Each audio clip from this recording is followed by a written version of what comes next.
കാര്യവട്ടം ഭാഗത്ത് ചെറിയ മൺസ്ലിപ്പ് ഉണ്ടായിട്ടുണ്ട്. അവിടെ കുത്തൊഴുക്കാണ് പുന്നപ്പുഴയിൽ. തത്സമയ ദൃശ്യങ്ങളാണ് പ്രേക്ഷകർ ഇപ്പോൾ കണ്ടുകൊണ്ടിരിക്കുന്നത്. ദീപക, ഇപ്പോഴും മഴ അവിടെ കനത്തു വീഴുകയാണെന്ന് തോന്നുന്നു.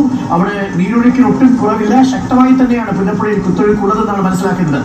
കുറച്ച് ദിവസങ്ങൾക്ക് മുന്നേ ഞങ്ങൾ മുണ്ടക്കൈ ചുരൽമല കാണാൻ വേണ്ടിയിട്ട് പോയപ്പോൾ അന്ന് അവിടെ ഉണ്ടായിരുന്ന അവസ്ഥ ആയിരുന്നു കേട്ടോ അത്. അവിടെയുള്ള ആൾക്കാർക്ക് ഇപ്പോഴും അതിൻ്റെ ഞെട്ടിൽ മാറിയിട്ടില്ല എന്നിട്ട് നമ്മൾ അവിടെയുള്ള ഒരു കടയത്തെ ആളോടൊക്കെ സംസാരിച്ച അയാൾ ഇപ്പോഴും ആ സംഭവം നേരിൽ കണ്ടൊരു ഫീലിലാണ് കേട്ടോ സംസാരിച്ചുകൊണ്ടിരുന്നത്. അന്ന് ഇതുപോലെ വെള്ളം അധികം കുത്തൊഴുക്കുന്നില്ലാത്ത അവസ്ഥയിലായിരുന്നെങ്കിൽ ഇന്ന് നേരെ തിരിച്ചാണ് കേട്ടോ. ഇന്നിപ്പോൾ വെറുതെ ന്യൂസ് ചാനൽ ഇങ്ങനെ വെച്ചുകൊണ്ടിരുന്നപ്പോൾ അതിൽ കണ്ടപ്പോഴാണ് ഞെട്ടിപ്പോയത്. അപ്പോഴാണ് പോയ അന്നത്തെ വീഡിയോസൊക്കെ ഞാൻ എടുത്ത് നോക്കിയിട്ടുണ്ടായിരുന്നത്. ഏതൊരാൾക്കും അവിടെ പോയി നിന്ന് അവിടുത്തെ കുറച്ച് നേരം ആ കാഴ്ചകൾ കാണുമ്പോൾ തന്നെ നെഞ്ചത്ത് ഭയങ്കര ഭാരം ഫീൽ ചെയ്യും. കാരണം അതിൻ്റെ ഒരു ചെറിയൊരു പോർഷൻ മാത്രമാണ് കേട്ടോ നമുക്ക് കാണാൻ പറ്റണത്. കാരണം അതിൻ്റെ അപ്പുറത്തേക്കോ പാലത്തിൻ്റെ അപ്പുറത്തേക്കോ മേലോട്ടോ ഒന്നും പോകാനുള്ള പെർമിഷൻ ഇല്ലായിരുന്നു. അതാ നാട്ടിലത്തെ ആൾക്കാർക്ക് മാത്രം, അവിടെ താമസിക്കുന്നവർക്ക് മാത്രമായിട്ട് അങ്ങോട്ട് കടത്തി വിട്ടിട്ടുണ്ടായിരുന്നത്. അപ്പോൾ അവിടെയുള്ള പോലീസുകാരോട് നമ്മൾ അതിനെക്കുറിച്ച് അന്വേഷിച്ചപ്പോൾ അവർ പറഞ്ഞിട്ടുണ്ടായിരുന്ന 4 കിലോമീറ്ററിൻ്റെ ലാസ്റ്റ് എൻഡിങ് ആണ് ഇതെന്ന്. ഇതിൻ്റെ മേലേക്ക് 4 കിലോമീറ്റർ ആകെ നാശമായിട്ടുണ്ടായിരുന്നു. അവിടെയുള്ള ഷോപ്പത്തെ ഒരു കരിമ്പ് ജ്യൂസ് വെക്കണ ആളെടുത്ത് നമ്മൾ ചോദിച്ചപ്പോൾ മൂപ്പര് പറഞ്ഞത് അന്നത്തെ ദിവസം ഇപ്പോഴും മറക്കാൻ വേണ്ടിയിട്ട് പറ്റുന്നില്ല. അത് പറയുമ്പോഴത്തേനും ഓരോ കണ്ണിലുള്ള ആ പേടി നമുക്ക് ഭയങ്കരമായിട്ട് നമുക്ക് തന്നെ ഫീൽ ചെയ്യേണ്ടിട്ടോ. ഓരോ ഞെട്ടിൽ ആ പേടി ഇപ്പോഴും മാറിയിട്ടില്ല.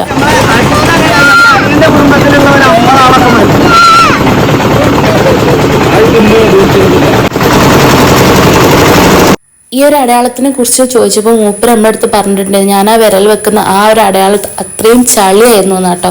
വെള്ളമല്ല, ചളി അടിഞ്ഞ് പൊതഞ്ഞ് കിടന്നത് അത്രയും ഹൈറ്റുള്ള, ഏകദേശം നമ്മളൊക്കെ ഒരു കഴുത്തിൻ്റെ അത്രയും ആഴത്തിലവിടെ ചളിയായിരുന്നു. പിന്നെ അതൊക്കെ ക്ലീൻ ചെയ്തെടുത്തതാണ്. വെള്ളം അതിനേക്കാളും ഹൈറ്റിലായിരുന്നു.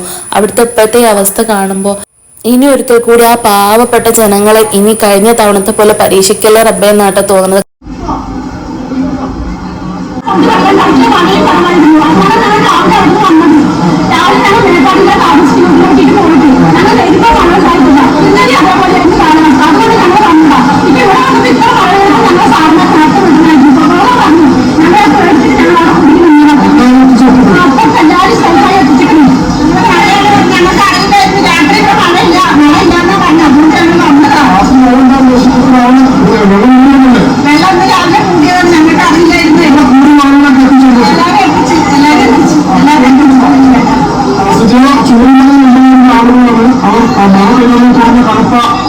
ചൂരൽമലയിലേക്ക് പോവുകയാണ്. ചൂരൽമലയിൽ കനത്ത മഴ തുടരുകയാണ്. മുണ്ടക്കൈ അട്ടമല റോഡ് നീങ്ങി ആ ദൃശ്യങ്ങളാണ് നമ്മൾ കാണുന്നത്. ആ പ്രദേശത്ത് വലിയ രീതിയിൽ കുത്തൊഴുക്കുണ്ട്. വെള്ളം ഒഴിച്ചു വരുന്ന ദൃശ്യങ്ങൾ കാണാം.